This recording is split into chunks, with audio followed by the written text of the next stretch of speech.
voy a hacer? ¿Diapositiva? No, yo no voy a ir para la universidad a dar clase. Yo voy a hablar con un sinnúmero de personas que podemos interactuar todos y nos vamos a entender.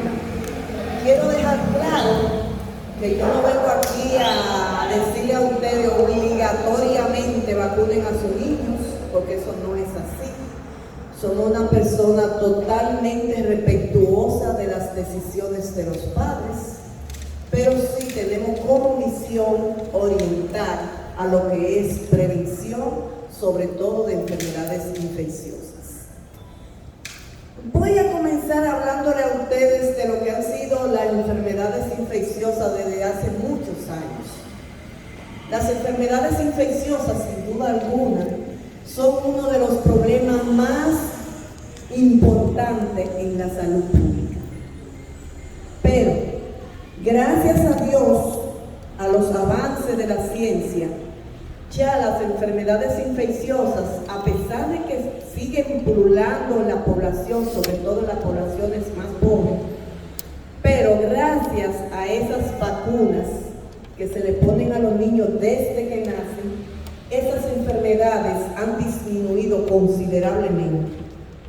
Y para ponerle ejemplo, le voy a hablar, por ejemplo, de la viruela. Es posible que nadie de los que están aquí conociera a un paciente que le haya dado viruela. La viruela fue una de esas enfermedades que produjo una gran pandemia a nivel mundial. Sin embargo, fueron las vacunas quienes detuvieron la pandemia y evitaron que siguieran muriendo millones y millones de personas. Después de la viruela, la influenza. La influenza ha producido algunas 5 o 6 pandemias que también ha costado la vida de muchas personas. Sin embargo, en el 2009, que fue, si se quiere decir, la última pandemia que se consideró pandemia porque afectó más de 70 países, la influenza comienza a disminuir luego de la introducción de la vacuna de la influenza. Y por eso ustedes ven que, sobre todo en países como Estados Unidos y ya aquí en República Dominicana también, todos los años hablamos de que nos vamos a vacunar contra la influenza. El sarampión es una de esas enfermedades propias de la infancia. Y yo quisiera que alguien me levante la mano y me diga si conoció a alguien que le haya dado sarampión. Una de las enfermedades infectocontagiosas más graves. Sin embargo, nosotros, República Dominicana, desde el 2002, estamos certificados como una enfermedad libre, un país libre de sarampión debido a la vacuna de sarampión.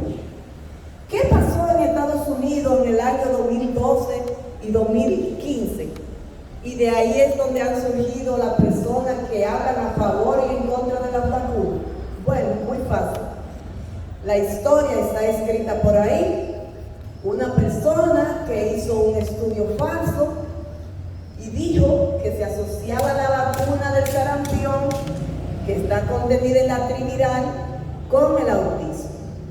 Una falacia de toda, una falsedad de toda falsedad, que la misma persona que tiró el estudio tuvo la potestad de decir que fue un estudio falso y que lo hizo por dinero. Esa persona que hizo esa revolución que se armó en Estados Unidos, porque entonces se armó la guerra de la vacuna, porque había quienes estaban a favor y quienes estaban en contra. Antes de eso, en Estados Unidos era de carácter obligatorio, todo el mundo tenía que vacunar a sus niños. Sin embargo, después que surgen esas disparidades, entonces dejan a los padres a su libre albedrío. ¿Y qué sucedió en Estados Unidos? Y hoy están viviendo eso. Ver niños morir de sarampión, cosa que no está sucediendo en países pobres como somos nosotros. Y eso se debió a la baja cobertura de la vacuna debido a que se dejó la gente. Hágalo si usted quiere, pero si no quiere, no lo haga. Ahora, nuevamente, después que tienen mucha muerte por sarampión, entonces vuelven a obligar a los padres a tener que vacunar a sus niños contra el sarampión. Pero hay muchas enfermedades infecciosas que también han producido pandemias. Y debido a la composición de ese virus, no se ha podido hacer una vacuna a pesar de todos los esfuerzos que se han hecho para producirla. Y esa enfermedad que todos conocen se llama el VIH-Sida. Todavía, hasta el momento, no se ha podido elaborar una vacuna contra el VIH-Sida. Y de seguro sé que la persona que vive con VIH inmediatamente diga que hay una vacuna contra el VIH, se va a ir a vacunar, porque todos sabemos lo que significa el VIH.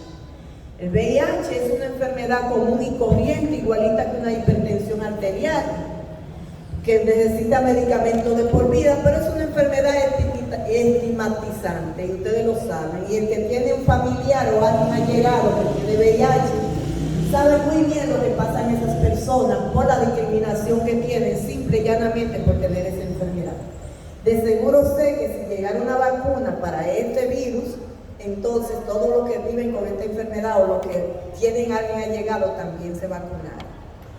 ¿Qué pasa con el virus de VIH que es tan difícil? Me dirían, ¿y por qué no han hecho una vacuna para esa enfermedad? Bueno, muy fácil, igual que la tuberculosis. Es un virus muy cambiante, cambia cada minuto y por eso se hace difícil elaborar una vacuna.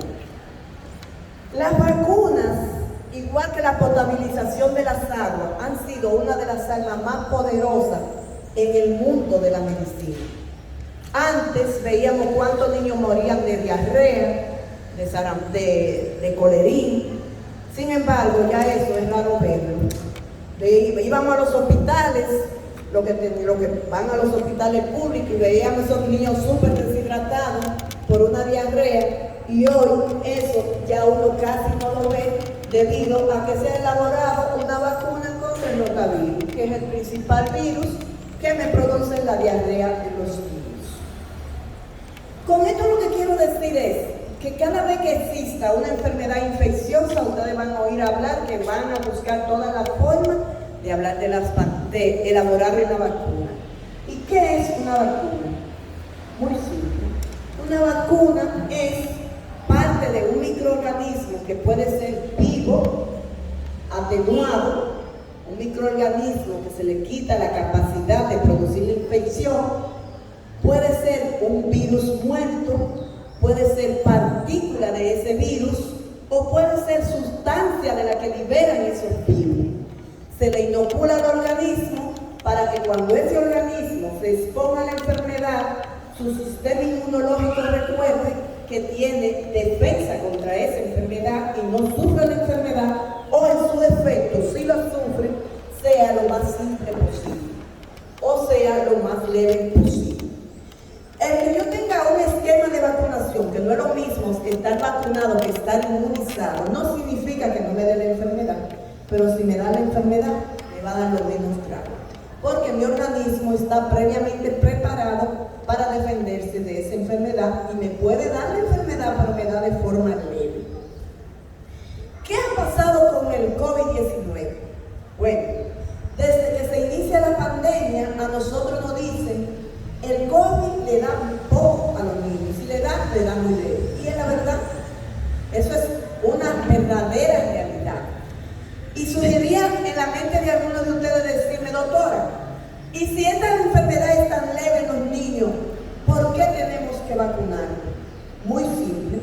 También en la literatura han descrito que los niños que han sufrido COVID, aún de forma inaparente, sufren un síndrome que se llama síndrome multisistémico pediátrico. ¿Qué es eso? Un síndrome que me va a afectar diferentes sistemas. Escúchame, si ustedes pasan atrás yo me siento mejor porque siento que le estoy dando la espalda. Si pasan adelante, por favor, porque me siento incómoda porque creo que le estoy dando la espalda. Entonces, ese síndrome, ¿qué me produce? Me produce mucha fiebre, me produce dolor de barriga, me produce edema de las articulaciones, me produce lesiones de la piel y afortunadamente en el país el primer caso de ese síndrome lo diagnosticamos nosotros en Clínica Médica, el primer caso del país en el mes de marzo. ¿Y qué le pasó a ese niño con ese síndrome? Que le afectó su corazón. ¿Qué le produjo? dilatación de la arteria coronaria. ¿Y qué sucede con eso? No sabemos, porque estamos frente a una enfermedad nueva que no sabemos cuáles van a ser las consecuencias. Entonces, dijimos, bueno, decían que era una enfermedad leve en los niños, pero no es leve nada, porque si me da afectación coronaria, si me da pericarditis, si me da miocarditis, no es una enfermedad leve. Entonces, tenemos que hacer algo para que no se sigan afectando a los niños de esta manera. ¿Por qué? Porque hoy sabemos lo que nos está produciendo, pero mañana no sabemos cuál es el futuro. Para decirle un ejemplo, hay una enfermedad que se llama enfermedad de Kawasaki, que tiene la misma característica clínica que este síndrome. Lo único que el síndrome se asocia a haber sufrido el COVID-19. Es el paciente que viene con la fiebre, se le ponen los ojos rojos, se le hinchan las articulaciones, le sale roncha en la piel y se le descama la boca. Si yo no tengo ninguna prueba de COVID positiva, yo digo este es un síndrome de Kawasaki. ¿Qué hace ese síndrome? Me produce las mismas afectaciones cardiovasculares que el síndrome multisistémico pediátrico asociado al COVID. Y me va a producir dilatación coronaria, me produce miocarditis, me produce pericarditis. Le estoy hablando de estas manifestaciones clínicas en un paciente menor de 11 años que todavía no se le ha puesto ninguna vacuna de COVID. Entonces, en el 2020 eso disminuyó considerablemente, pero en el 2021, de agosto, octubre de 2021, todos los días nosotros tenemos uno de estos casos. ¿Y ustedes saben qué? El tratamiento para un paciente que sufra este síndrome y que tenga 20 kilos cuesta más de 500,000 pesos. Hoy yo quería traer una madre que anduvo 2 meses con su niño con fiebre y no sabía dónde venía la fiebre. Llega a mi consulta como infectólogo al fin, buscamos, ahí encontramos el síndrome multisistémico pediátrico, el niño con pericarditis y con dilatación coronaria. Ese niño con 20 kilos, el tratamiento solamente de uno de los medicamentos cuesta 500,000 pesos. ¿Qué ventaja tiene? Que los seguros saben lo que produce el síndrome a nivel cardíaco y no sabemos cuáles van a ser las consecuencias en el futuro y ellos lo cubren. El Estado, a través de medicamentos de alto costo, también cubre el medicamento, pero en la actualidad han sido tantos los casos que se han diagnosticado que la inmunoglobulina se ha agotado. Y ahora mismo nosotros no tenemos inmunoglobulina y los hospitales están cargando con esa carga tremenda, muy pesada, de comprarla como si fuera un paciente privado. Se lo dan gratuitamente al paciente que tenga en el hospital. Y esto para ver si disminuimos el impacto del síndrome en el corazón de los niños. Y vuelvo y reitero, esto está sucediendo en niños menores de 11 años que no han sido vacunados todavía, con una media de edad entre los 8 años. Si ustedes me preguntan como cuántos niños se han diagnosticado en el país, la semana pasada que tuve contacto con epidemiología del ministerio, me dijeron que notificados llevamos más de 200 casos. Me dicen notificados porque no todos los centros de salud notifican los casos.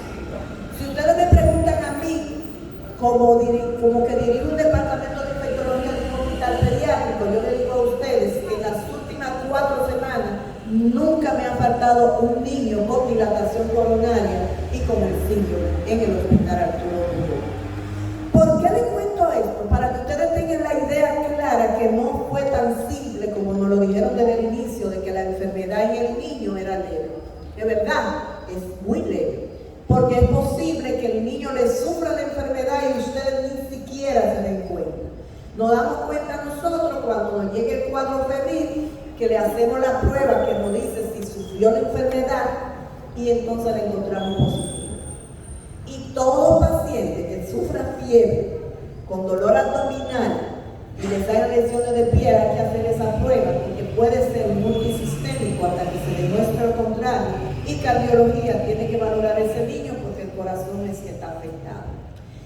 En la enfermedad de Kawasaki, que tiene mucha similitud con el síndrome, ¿qué pasa?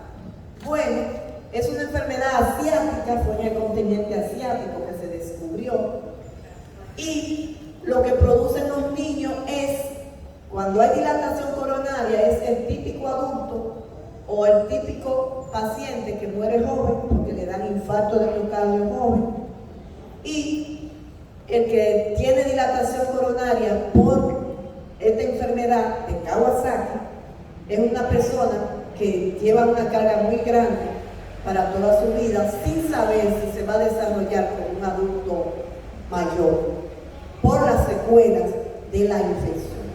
¿Con COVID pasa lo mismo? Bueno, no sabemos. Todavía estamos muy prematuros para saber qué va a pasar.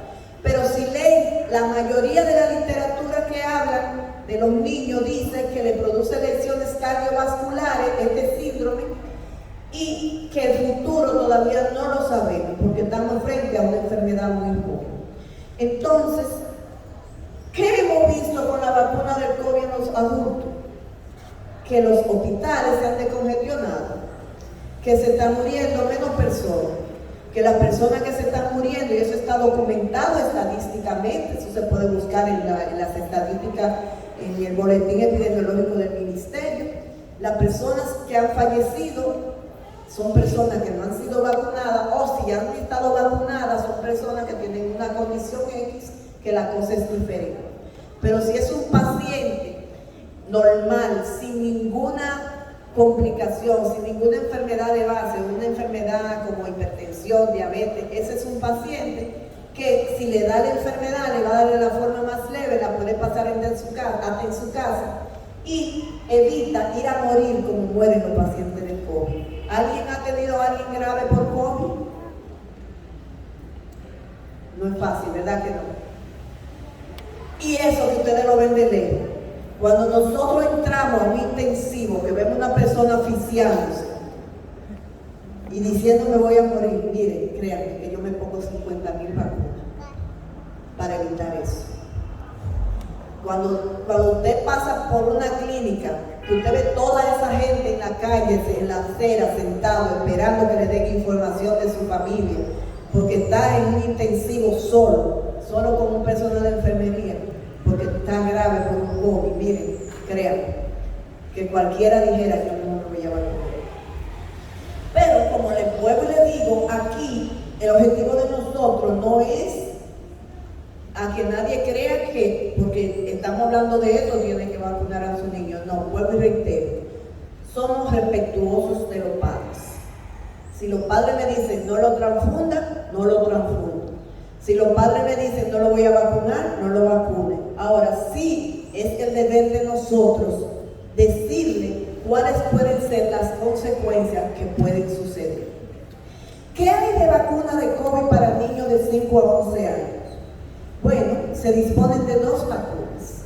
Una que es con fragmento del microorganismo muerto, que cuando se inocula va a recordarle a su memoria inmunológica que tiene defensa contra esa enfermedad, que es la de Pfizer, y que se ha asociado a los pocos efectos que se han mencionado con relación a la vacuna Pfizer, es precisamente pericarditis y miocarditis, pero que han sido muy leves y que se han revertido rápidamente.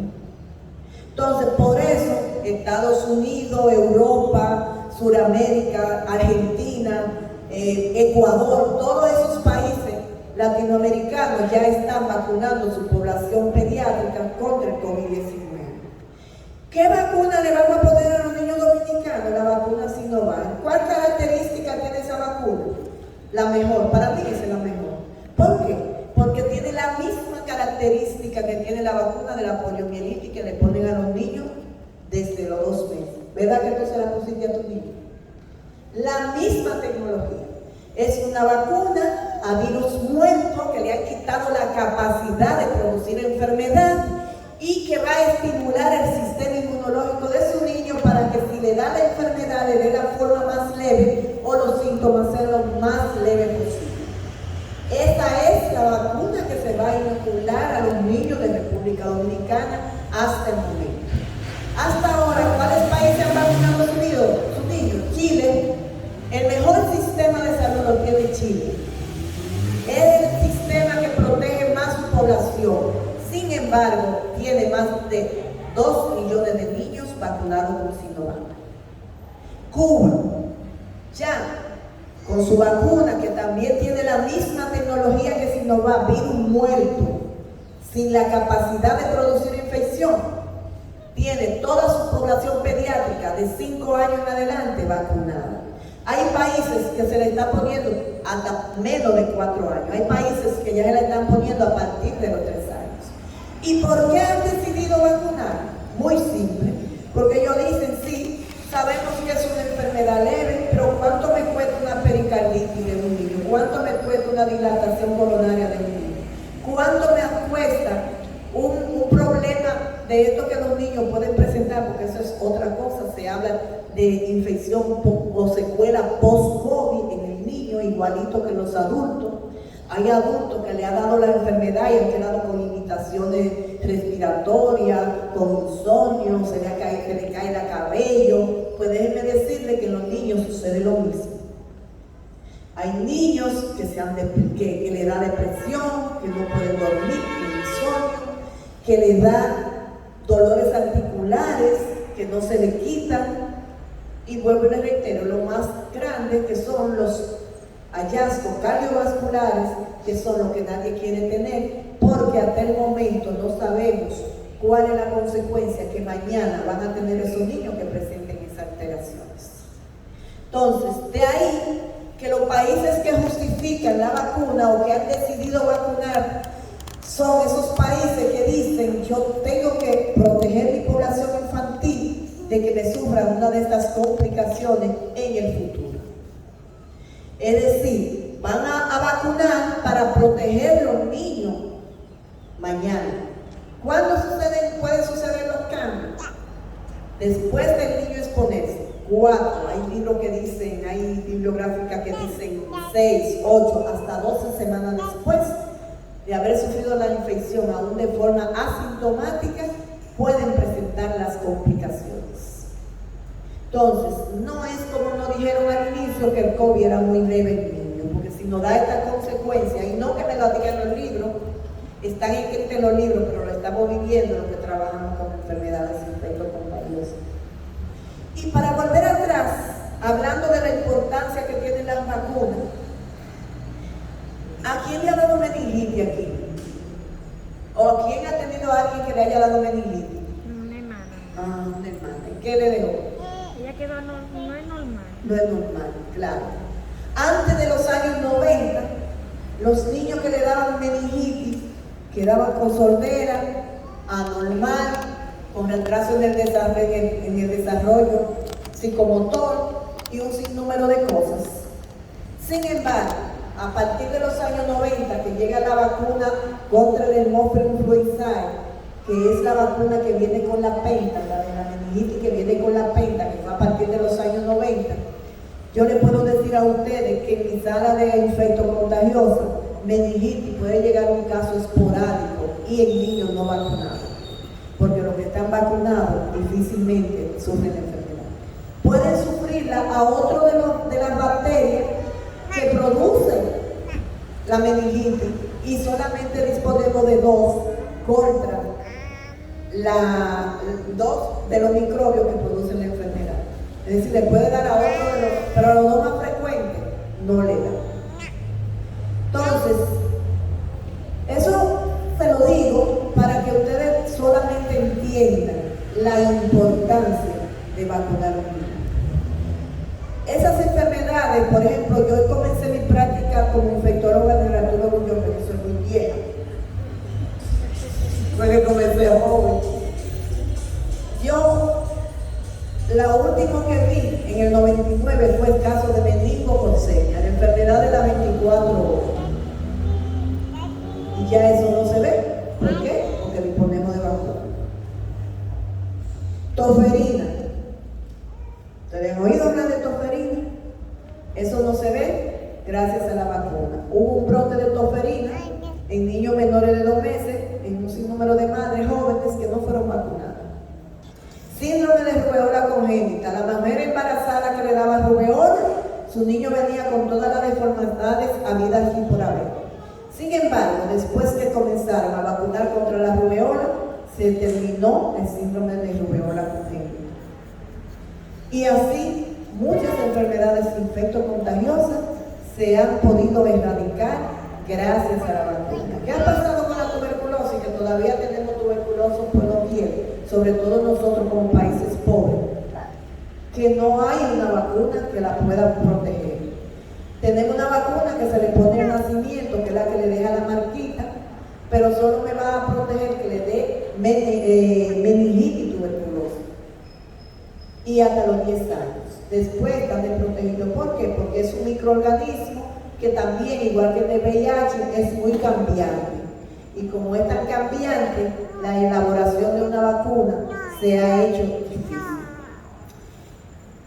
Pienso que no hay que forzar a nadie. Este es un acto voluntario, tal y como lo han dicho todos los países que están vacunando a sus niños. No obligando a nadie a que lo vacune, pero tienen que sopesar los beneficios y la desventaja. Difteria, otra enfermedad infectocontagiosa prevenible por vacuna. Ahora mismo yo tengo un niño con una difteria en el hospital, pero vaya a ver, nada más tiene 2 años y nada más le pusieron 2 dosis. Entonces, para que una enfermedad se pueda controlar con una vacuna, se tiene que aplicar la dosis necesaria que se necesite para que pueda darle la inmunidad, porque no es lo mismo vacunar que inmunizar. Cuando yo digo voy a vacunar, yo le pongo una vacuna, una dosis de vacuna. Pero cuando ya yo tengo mis 2 dosis de 3 dosis de hepatitis B, por ejemplo, ya yo tengo inmunidad contra esa enfermedad, ya yo estoy inmunizado contra esa enfermedad. Y de ahí la importancia de que sus niños hasta los 4 años tengan su esquema de vacuna completa, porque precisamente por debajo de los 5 años es que estas enfermedades afectan con mayor frecuencia. Y de seguro sé que cuando alguien le dice tiene una meningitis, lo primero que le llega en la mente es mi niño va a quedar bien. Es lo primero que llega a la mente, porque es verdad. Pero muchas de las personas que antes de nosotros disponer de vacunas quedaron con problemas de retraso psicomotor por no tener una vacuna. Entonces, el escenario está bien. Afortunados hemos sido porque hay países que todavía no han podido disponer de una vacuna ni para adultos. Sin embargo, República Dominicana puede no tener, tiene 2 o 3. Entonces, dejo en la conciencia de cada quien. No es obligatorio. No vine aquí para convencerlo a ustedes de que lo tienen que vacunar, pero sí que lo tienen que pensar. Creo que hasta aquí, si alguien quiere preguntar algo, decir algo, hay un problema muy serio y es que las redes sociales han alborotado el mundo y eso es otra de las desventajas. ¿Por qué? Porque en las redes sociales todo lo que se dice no es real. Igual que la ciencia, que no todo lo que se dice es real, pero uno tiene que coger y dejar. Porque si no estuviéramos dirigidos por alguien o nos guiáramos por alguien, fuéramos prácticamente una selva. Entonces, dejo el escenario abierto para que pregunten lo que crean que les pueda responder. Si no les puedo responder, les voy a decir yo no sé. Así de sencillo.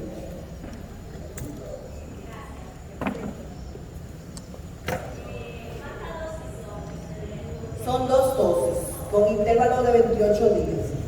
Importante, ¿cuál es la reacción? Lo vi por ahí, el consentimiento informado. Consentimiento informado a toda persona que se le va a hacer un procedimiento en salud nuevo, hasta sacarle una uña que sea, debe de firmar un consentimiento informado. ¿Qué significa eso? No significa que yo no le estoy dando toda la responsabilidad a usted, pero lo estoy orientando. Le estoy orientando para que usted sepa lo que hay. Hasta ahora, ¿cuáles reacciones han visto en los niños de los países que ya han vacunado? Lo mismo que producen las demás vacunas. Dolor en el sitio de aplicación, fiebre, dolor de cabeza, y enrojecimiento. 48 horas pasa todo sin saber qué pasó. Hasta ahora eso es lo que se ha descrito. Con Sinovac hasta ahora no se ha reportado ninguna reacción adversa que sea grave. En Chile tuvieron 6 niños algunos con hipotimia, pero cosas muy leves que fueron muy reversibles en las primeras 72 horas. Y han vacunado más de 2 millones de niños. A mi niño me le dio COVID hace un mes. ¿Qué tiempo puedo esperar? Después del mes puede ser vacunado. El esquema de vacunación del niño tiene que estar completo, es decir, sus demás vacunas tienen que estar todas aplicadas para aplicar esta. No necesario, o debe de estar completo porque debe de estar, pero no porque es un requisito. No porque es un requisito. Eso es otro de los problemas que ha surgido y que yo invito a los padres que revisen su esquema de vacunación, porque en estos 2 años, por esta pandemia, eso se ha retrasado y eso es un problema. Es bueno que vayan a su centro de vacunación más cercano y revisen la vacunación de sus niños.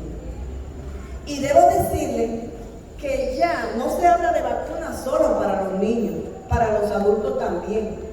Por ejemplo, a las personas mayores, es una persona que no debe de faltarle la vacuna de influenza todos los años y la vacuna del neumococo todos los años, cada 5 años. ¿Por qué? Porque ese microbio que le da la neumonía que se lleva a los viejitos. Entonces, si usted lo tiene vacunado, la cosa es diferente. Y de eso soy yo. Tengo un ejemplo muy patético. Mi abuelo, 108 años, murió hace 2 años. Nunca le dio una neumonía complicada, pero cada 5 años tenía su vacuna de neumonía y su influenza todos los años. Toda la persona que es diabética, que es hipertenso, también debe de ponerse esas vacunas. Igual que la de tétanos. Ustedes no ven que cuando se cortan le ponen, es una vacuna lo que le ponen para evitar tétanos. Entonces, eso hay que reforzarlo cada X tiempo, porque cuando las vacunas son a virus vivo, a virus muerto, necesitan ser reforzadas. Si son a virus vivo, no necesitan ser reforzadas. Por ejemplo, la varicela es a virus vivo. Se ponen 2 dosis y ya.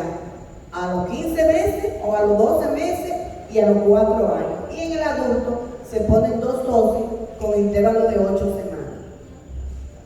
Ya, se puso 2 dosis y terminó hasta ahí. Hepatitis B, 3 dosis, terminó hasta ahí.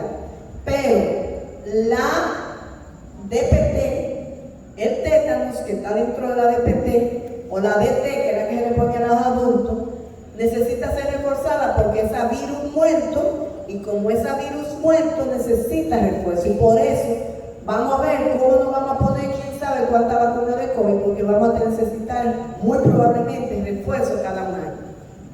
En el 2009, con la influenza H1N1 que ustedes oyeron mencionar, te va a seguir ahora, no se preocupe. Que usted ha oído mencionar, hubo una pandemia que la detuvo la vacuna y ya la vacuna de H1N1 está incluida dentro de la vacuna de la influenza. Por eso la influenza se pone todos los años, porque se pone con contenidos virales de los virus que han circulado durante esa temporada o de las que van a circular en esa temporada. Y por eso es que esa vacuna se debe de poner anual. Preguntas. Atrás.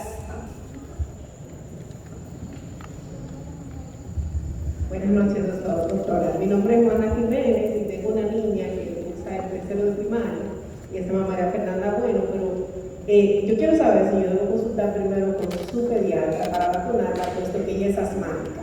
Es alérgica, por ejemplo, ella no puede consumir chocolates, almendras, y algunos ha hecho, por ejemplo, asma, gripe, lluvia. Entonces, ¿es recomendable para ella vacunarse? ¿Te ha hecho reacción a alguna vacuna? Hasta el momento no. Hasta el momento no. Si no te ha hecho ninguna reacción a ninguna vacuna, no hay problema con que la vacune. Y más ella que es asmática. Recuerden que mientras más comorbilidad tenemos, más necesidad de vacunarnos tenemos. Valga la redundancia. Porque cuando hay comorbilidad, la enfermedad es peor. Entonces, COVID, 2 dosis al día 0 y a los 28 días.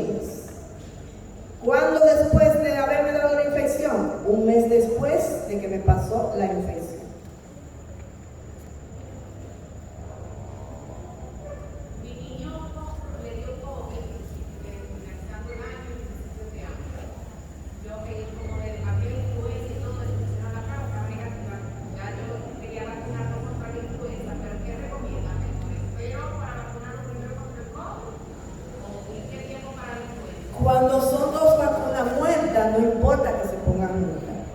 Ahora deben ser juntas en el mismo momento, si no, debe de esperar un mes para ponerle la segunda, cualquiera de las dos. Si son muertas, por eso ustedes ven que, por ejemplo, en la penta le ponen 5 vacunas juntas, porque son a virus muertos. Más sin embargo, yo no puedo ponerle hoy la de la penta y mañana ponerle la de la varicela. Por eso ustedes ven que le dicen traiga la almea, ponerle la varicela.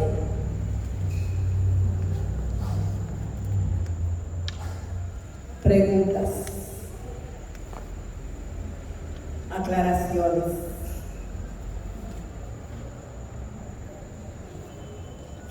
Bueno, a mí me gusta hablar.